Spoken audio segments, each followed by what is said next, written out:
So let's kind of get the harder stuff out of the way. I think tell us about when you got the call. What were you doing? And Actually, we had picked up a rental car because I was in previously an accident, and I was laying in my bed, I was watching TV, and I always listened to the scanner on the app, and I always would listen, and I knew that Brandon was on that day, and I didn't get to hear him hit on, but I had been listening to the scanner and knew that there was something going on, and they were calling SWAT, and then they switched to a private channel. And so I was still listening, and I'm like, okay, and it was maybe around 7, I want to say, and my girlfriend called me. And, I'm like, okay, Brandon, come on, hit on. And my girlfriend called me, and she's like, hey, and she goes, is Brandon working? And I said, yeah. And she said, well, that stuff that's going on. And I said, yeah, I've been listening. And she said, well, I just seen on Facebook that an officer got shot. And I said, what? And she said, yeah. And I said, well, I'm getting ready to call him to see, if he's out of there or whatever. I was just listening. And right after that, I got the call from Ashley that said that one of us needed to go to the hospital. And somebody needed to watch Grayson. And if I needed to go, and so I called my girlfriend Kim, and I just jumped up and told my husband that I think my son, we gotta go to the hospital now. I think Brandon got shot. And he's like, what? And I'm like, we gotta go. So we just jumped in the car. I just put my clothes on. And we just jumped in the car and headed there. And I called my girlfriend Kim and told her that she needed to get over there because I knew that Crystal was headed over there, that Crystal they need to be there with her brother. So my girlfriend went over there and we headed to the hospital. And then I called dispatch. Well, I called the non-emergency number and said, this is Mrs. Brandon's mom. Can you tell me what's going on with my son? And they put another lady on the phone and said, where are you? They're coming to get you. And I said, what's going on with my son? I said, we're already halfway there.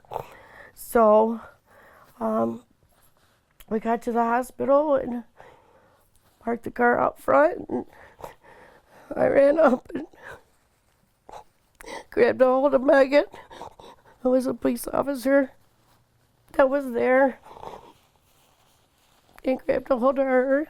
And then the chaplain came out and said that he was back there and we couldn't go see him yet. I just wanted to see my boy. And everybody started coming in, and they said things didn't look good, and we got to go up and see him, and it wasn't good. And I latched on to Megan, which I'd really like her to be recognized because that's one brave woman, very brave. She had just got off of projecting, and she came because there was, her fellow officer was there, and I just grabbed a hold of her, and she said, I got you. And she stood by me the whole time and took care of me the whole time. And she's never done this before. This is never nothing. I said, have you ever done this before later on? And she said, no. And she took her own time with me, away from her family, came over with me and helped in everything, and she'd never done it before. She's one heck of a woman, and we're still friends today. And it was just seeing all the officers there and everything, and then going up to see him, and they said there was nothing that they could do for him because he was shot in the head. My heart just dropped. I didn't know what to do. It was terrible. It was the worst thing I've ever seen in my life. I would never wish this upon anybody, to ever go through what we went through. That was so hard. I just didn't know, and the phone calls are coming, I couldn't talk. That's when Megan came in again because I had to have her hand in my phone. I don't know, it just ripped my heart out. What was your last conversation with him? Actually, the day before was my birthday, and we were supposed to go out to eat, and but it was too crowded. So he said, "Well, Mom," and we didn't want to take the baby out that much anyway. So I said, "I'll drop your dad off at home." He's not really an outgoing person, but he just wasn't feeling the best, so he wanted to come home. I said, "I'll just come over and hang out for a little while. That'll be the best birthday." So I went over there and hung out with him and Ashley, and it was a Sunday, so we watched football, and we had a couple beers, and played with Grayson, and I was over there for a good 3 or 4 hours. And I said, "We'll do it Thursday, we'll go to Bubba's and eat on Thursday." And anyway, then I said, "Well, it's like 10 o'clock, I'll get going home." And so I kissed him goodbye, and I love you, like always. And I left, and that was the last I got to talk to him. And as he was in the hospital there, as his mom, with all these police officers, it must have been very difficult when they told you that there just wasn't anything that they could do. It was very hard, and looking at all the police officers, but there was so many police officers, and they were all there for us. And Brandon, being his fellow brother officer, he had a lot of support from them, but it was hard looking at them, though, really, and not my son being one of them, who would have been there beside anybody too. So it was hard. And even, and there's times today that I see the uniform, and it's just hard because I'm not seeing my son in the uniform. It sounds like you really kept track with the scanner, and Yeah, I listened to him every shift. It's almost like you knew there was this risk. Oh, so I did. To listen. We go to a family thing before he graduates, and they talk about all the risks and everything, and with the spouse and the parents, if they want to be in there, and they tell us and talk about everything. And Brandon and I talked about it, and I have my brother's an officer in Tennessee, and I do have a lot of law enforcement in my family, and we did talk about it, the risks. And I said, "Son, I can't lose you because you're my only son." And he said, "Mom, you won't. I'll be okay. And if I do, this is what I want to do." His dad tried to talk him out of it, but it was what Brandon wanted to do. So no matter what we said, it wasn't going to change anything, I just had to accept that was his choice, and I mean, it's hard being a mom that, they put their lives on the line, and knowing that my son can go walk into any situation, it is very hard. It is very hard. So is that something that you thought of every day when Yeah, was working? I did, especially after, it happened with Anthony Dia, and stuff, and I'd always check his vest, and still there's a little spot there, and stuff, and, and I always told him to always protect your head, and watch your head, always, and I always sent my son a message when I knew he was working. Every day before he went on shift, and it always said, "I love you, son. Be safe out there." Well, be safe out there. I love you, son. And he'd always say, "I love you too," every time he worked. And I did listen to the scanner, and everybody's like, "How do you listen to that?" And I'm like, because I just want to know where my son's at, what kind of situation he's walking into. I want to prepare, you know what I mean? Just knowing that, he's safe, or, what he's actually walking into. And so I guess some people didn't like it, but it kind of gave me comfort, know where he was at. Do you still listen to it? I do. I got on and I do listen to it. There is, his partner. She stays with me and she does text me and let me know where she's at, and I always tell her, "Be safe out there, girl. I love you." And his other partners that he had, I am, up with that. But yeah, I do still listen to it. I did turn it back on, and I'll listen to it for a little bit, and then I turn it off. With the ending that we've had here, do you ever think, I just wish he wouldn't have become a police officer? Yeah, I do. In a way, because, he is my only son, and that's a big risk with losing your only boy, so there was, it's like I can't have any more kids, So I do, but I don't, because I love the police officers, I really do. I respect them. I feel for them. I feel for their families, because they, it's like it says, when everybody else is running out, they're running to it, and there was a time when Brandon had told me, that there was a shooting, and my son's going towards the shooting and had to actually save a gentleman and hold on to him until rescue came when shots are still being fired, And so, I don't know. I love the police officers, so it's okay, you know what I mean? And I think, too, about the situation that he was in, and I know there was talk about the mother of the suspect wanting to talk to him, and she knew that he was mentally ill. And you, being Brandon's mom, do you think that, is there a part of you that wishes that she would have been able to talk to him, or do you think she should have talked to him? Or I think that, it's true that she shouldn't have been allowed to go in to talk to him. I think that they probably maybe should have let her talk over the speaker to him, and maybe, maybe would that have helped? I can't say that it would or wouldn't.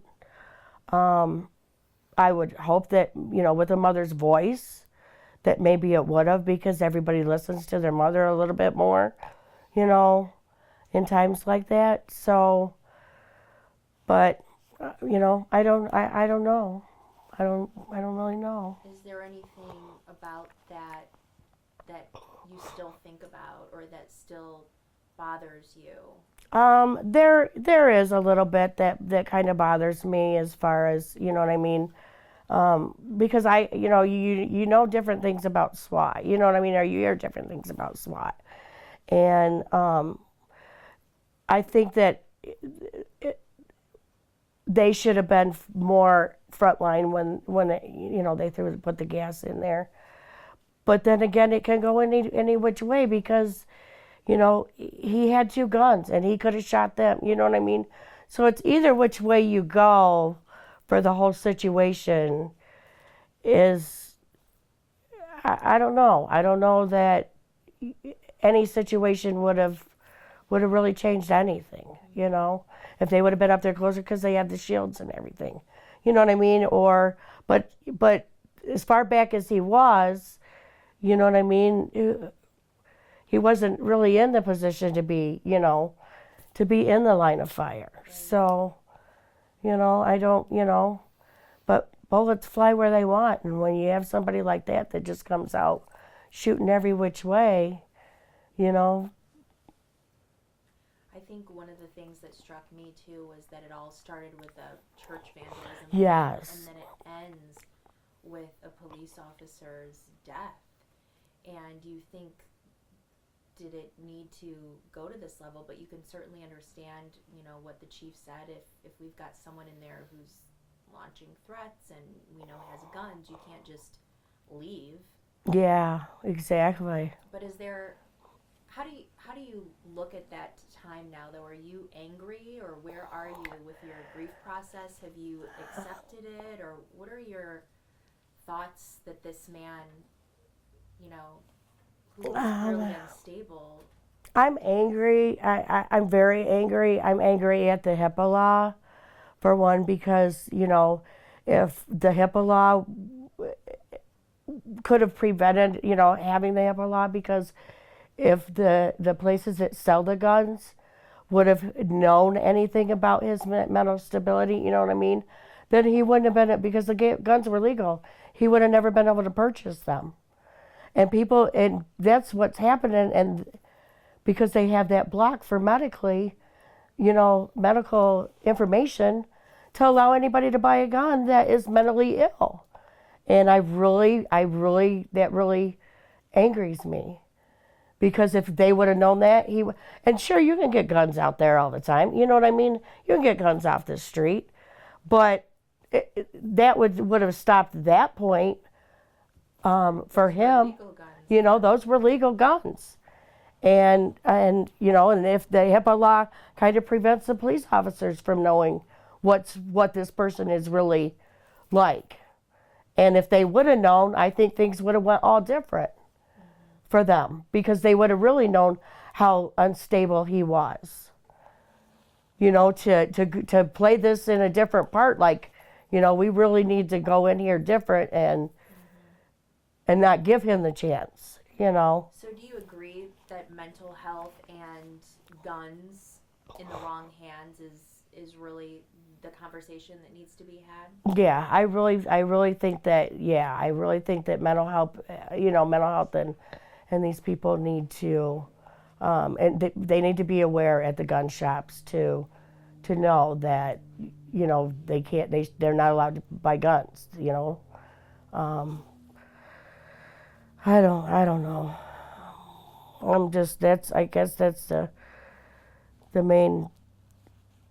And do you think that, you know, a lot's been said about police officers, you know, being targets in the last few years, and do you think that it seems more dangerous than it was in years past to be a police officer? Oh, I do, definitely. Because there's a lot of, and you know, you have the bad cops and you have the good cops. And I always told my son, I said, you know, you don't be one of those police officers. Don't get your head big, okay? You do your job, and respect their feelings too. You know, the person that you're dealing with. But don't get your head big. But if you do see anything, you know what I mean. And it's hard because you have the police officers. They don't want to turn on the other police officers. But it is definitely, there is bad police officers out there that I hope that they get some help and realize that, you know, they can't be like that. You know, you got to respect people, you know, that you're dealing with too, and their situations. You know, just because, you know, you have the badge and the gun, you know what I mean? You still have to, don't use that power, you know, on other people. That's not right either, and that's what's causing a lot of this problem. So what do you hope to do on Brandon's behalf or with his legacy now that he's gone? Well, a big thing is, you know, I would like to just, you know, carry on with you know, the police department, which I will. I'd like to do fundraisers, and we got scholarships going for the Whitmer criminal law and criminal justice, working on scholarships for students in Brandon's name, and then scholarships for the baseball, which he was big with baseball. So getting scholarships for the baseball. They're not as big as football, so of course, you know, they don't get as many scholarships to carry on his name. I'd like to do some kind of, you know, like the DF Foundation, a Brandon Foundation, you know, to carry on so that we can help in any way for people that are really in need, or any other officer, you know, and families that really need, you know, stuff too. And I'm always amazed when people have a tragedy and then they turn it into something good. Do you think having these thoughts of doing these wonderful things helps you to keep a piece of him alive or feel closer to him? It really does. It really does. Because Brandon always gave and did stuff for anybody, which is how I raised him. We give what we can, as much as we can. And we have a lot of love for people. And we were always willing to help anybody. And that's what I raised him to do. And so to help anybody that I can and keep it in honor of Brandon makes me feel very good. It does. It helps me a lot knowing that this is from Brandon. You know, this is what Brandon would do. This is what, you know, we've done. And so it does. It carries a whole piece with Brandon with me that I'll carry on in his name. It's really clear the way that you talk about him and how much you talk to him that he was your best friend. Yeah, Brandon was my life. Brandon was he still is. Yeah, he still, as you can see, he is. Always has been. Brandon did travel ball, and he played baseball since he was in kindergarten, and could play. And we did travel ball. We were, 54 games, 7 tournaments. I was at every one of his games. I think I maybe missed one. We had a lot of quality time together. We went to Columbus, got to stay in the hotel, we were very close. We did everything, a lot together. I took him, fireworks and everything. So, but baseball, we had so much time together and fun together, and met a lot of people through it. I think that's why, he's got, so much love out there, because with his baseball, we met a lot of people. And, continue on, and when he graduated, and we've just been the best of friends. And, and I tell him how I feel and listen to how he feels, and don't agree with it. Well, Mom will just give her 2 cents, and whether it works or not, But we still did a lot together, even, his days off, with the kids, with my grandkids. We were always doing something. So yeah, he was my life. He was my best friend, And I think about you, or any parent who loses a child, and I wonder, sometimes I'll catch you smiling or laughing, and I wonder, is that in that moment, are you able to kind of forget that this happened, or is it always? No, I'll never forget that this happened. Do you ever have a truly happy moment, or is it something that is just still so heavy? Right now it's really hard. It's really heavy, and I still have bad moments, a lot of bad moments. I try and just keep my head up for him. I talk to him all the time and say, you need to help me, because I don't know how I can do this. And then I'll turn around, and say, yeah, I know you're laughing at me because I'm crying. And, but I have to keep going, for him. I can't, I know what my son would want me to do, I have to do it for my grandkids. And Ashley, my family. But it's going to take a long time to even really get there. But I can't be sad all the time either. It just takes me down, and I still have to perform. I still have to work. But it's hard because I hear songs, play and stuff, and then I hear something, that makes me happy, that I'll hear about him. I hear a lot of people that, tell me stuff about him, teachers at work when I went back, and, we had him in class, and I remember, he told me about roller skating, which is what he did. So, there's, I guess that's when I'm smiling, when I'm in my room or by myself, is when I cry. Well, spring's coming, and that means baseball, and I know know that that makes you feel closer to him too. Yeah. Yeah, it's really hard. I talk to Coach Densmore, you know, kind of on a regular, like once a week or whatever, and get with him. And, you know, he's been very supportive. And it is hard to see all the baseball players walking around with the bats and stuff like that. But yeah, it brings me close to him too, knowing that he was there once, and, you know, and all the kids will be down here. And even after, you know, when he grew older, I would sit down, you know, sit outside and listen to him right down the street and listen to the kids. And now with kind of, you know, we got her playing, and then we'll have Grayson playing, and it'll all, you know, it does bring me a lot closer. I guess I was as close as I could really get with my boy, you know. Yeah, we were very, very close. So, you know, I can see kind of in Grayson and every bit of them, you know, coming up and playing and ball, and kind of loves it. And so yeah. What do you want people who watch this to know about Brandon? What is it important for them to know? I guess the biggest, I mean, Brandon would give his life for anybody. He would take his shirt off his back for anybody. He loved everybody. He was a true, honest man. He loved his kids very much. The community.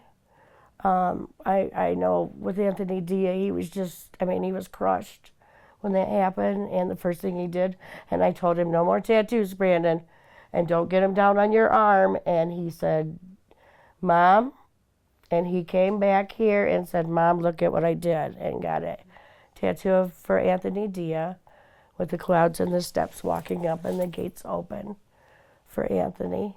It's just what kind of person he was. He went and walked, you know, Anthony Dia's kids to school on their first day. Was one of those police officers. I know that he, you know, just some of the things that he did. There was a lady that messaged me that said that he had went on a call to her house, and her husband had passed away, and that my son sat there for an hour with her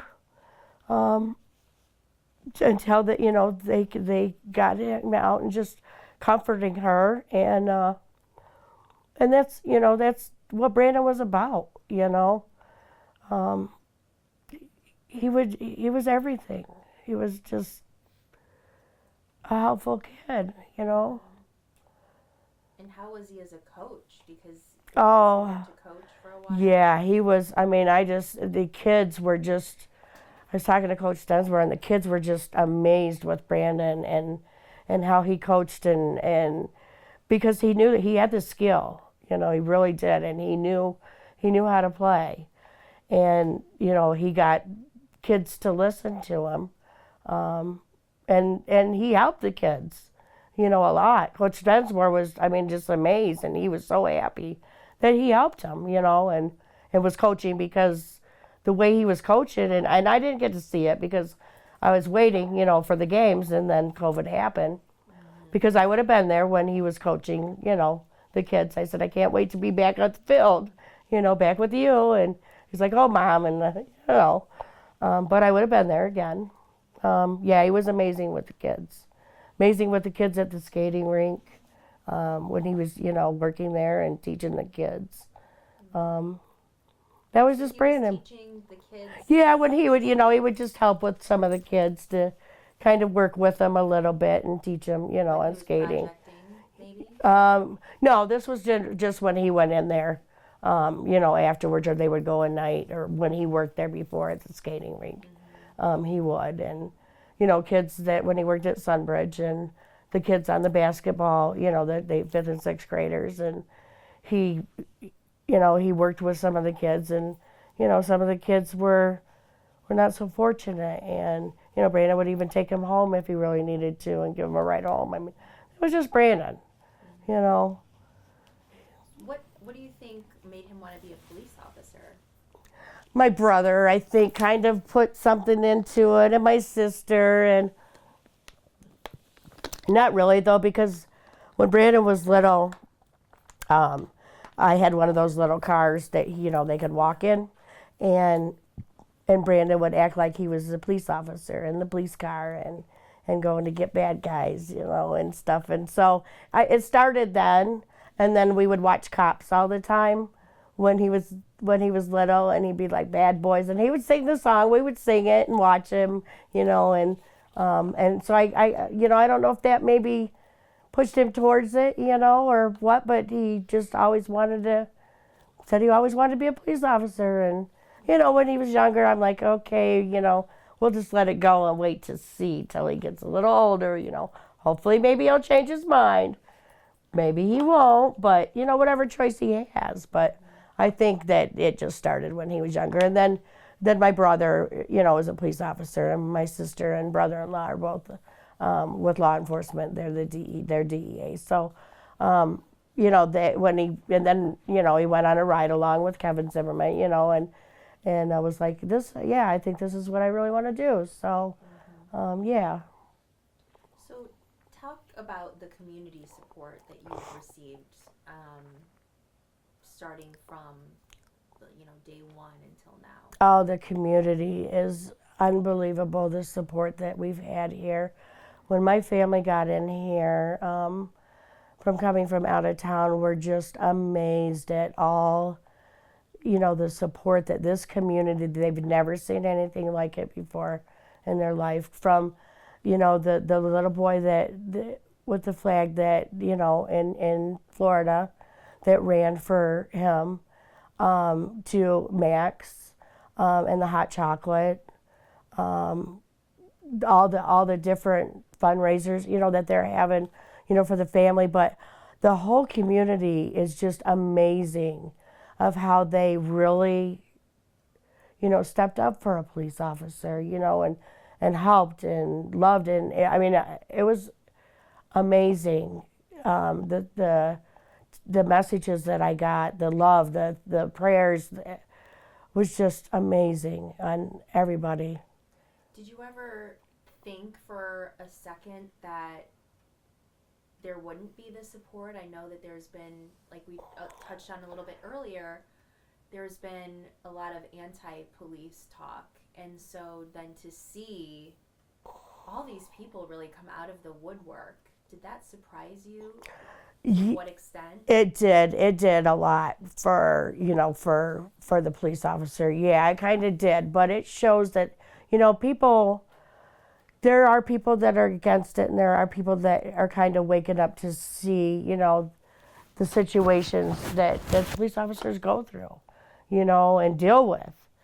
And so, and I'm hoping that everybody realizes that, they are there to help you, and they're not bad people. They're just normal people out of that uniform. My son does everything just like everybody else does. He just because he puts on that uniform doesn't mean he's a bad person. Any of them, So it kind of surprised me that, yes and no, because, I seen it with Anthony Dia too. But still seeing everybody come out was, and all the love and stuff was just, it was amazing. And that Purple Heart plaque, that was... Oh, yeah. That was very hard. Why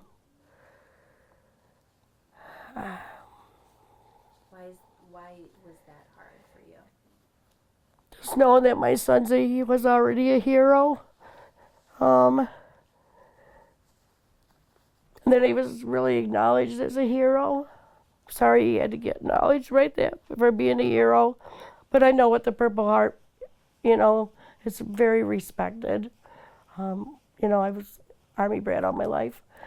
So I do know. And I have seen Purple Hearts. And it's just not anybody that gets that Purple Heart. He's a true hero. A true hero. Is it true when they say oftentimes, he died about anyone. You know, he died doing what he loved, or this is the way he would want to go. Do you think that that's true for Brandon? I know that he died doing what he loved. I mean, that was what he wanted to do. I don't know. I don't know that he should have went like that. I don't know. I just lost my train of thought. He shouldn't have. Yeah, he shouldn't have. But he was doing his job.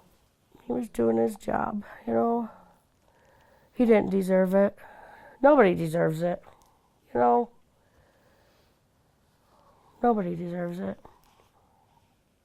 How are his kids? I think Kenna, is that Kenna. she just really ripped out a lot of hearts with, Yeah. you know. She's amazing. She's a 7-year-old in a probably 11-year-old to 12-year-old body. Yeah, she's amazing. She has, you know, hard times. She's still, you know, my dad at my dad's house, you know, and stuff, and my dad, and, you know, and I'll, you know, it's always going to be her dad. But she's doing better, you know, she's doing good at school and stuff. And Grayson, you know, doesn't hit Grayson, you know, it's not going to really know, you know, with Grayson for a while. But Grayson is all Brandon. I mean, I just, you know, I stopped by there today to drop Kenna off from school and went to hold Grayson, and he's just ticklish like crazy. I mean, you tickle his feet, and he laughs and laughs and laughs. And he's all Brandon. Beautiful, beautiful boy. Mm-hmm. So how are you going to make sure that they know about their dad? Between me and Ashley, you know, we're making, you know, I'm going to make that room back there, and my extra room will be all about Brandon. So they can go in there and see everything that is his. And Ashley will make a room for Brandon, you know, at the house too. That will be Brandon's room, which he already kind of had at Ashley's. The back room was all Brandon's. Stuff on the wall, you know, it was all about police in the back room. So we will continue that. I will continue to let them know how much their dad loved them, always. Everything that I did with their dad, you know, everything that you know, I did, and take them, you know, to see, you know, everything. Yeah, that's me and your dad did this, and just carry on everything, and they'll never forget their dad. They'll always know what their dad was about, no matter what.